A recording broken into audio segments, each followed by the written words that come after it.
Hello everyone, আসসালামু আলাইকুম। আজকে আমি কাচকি শুটকি দিয়ে বরবটি আলু ভাজি করে দেখাবো। তাই প্রথমে আমি সবগুলো উপকরণ রেডি করে নিয়েছি। এরপর আমি একটি কড়াইয়ের মধ্যে পর্যাপ্ত পরিমাণ তেল দিয়ে দিব। তেলটা গরম হয়ে গেলে পেঁয়াজ কুচি আর শুটকি দিয়ে ভালো করে ভেজে নেব।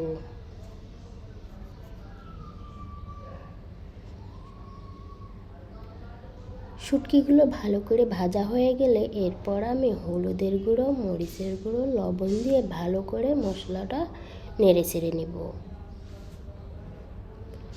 মশলাটা ভালো করে নাড়াচাড়া হলে এরপর আমি আলুগুলো দিয়ে ভালো করে নেড়ে নেব। এই রান্নাটা করতে বেশি সময় লাগে না, খুব কম সময়ে রান্না হয়ে যায় আর খেতেও দারুণ মজা লাগে। এরপর আমি বরবটিগুলো দিয়ে আরেকটু নেড়ে চেড়ে নেব। এই রান্নায় কোনো আমি পানি ইউজ করব না, সিম থেকে যে পানি বের হবে ওটা দিয়েই ভেজে নেব।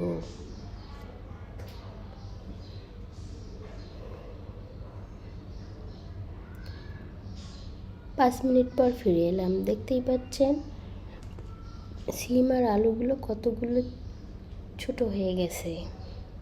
এই তেলের উপরেই আমি ভাজিটা করে নেব।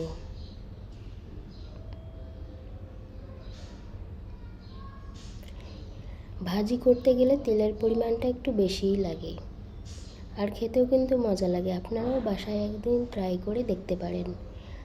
আমি 2 মিনিট পর পর নেড়ে দেবো যাতে নিচে লেগে না যায়।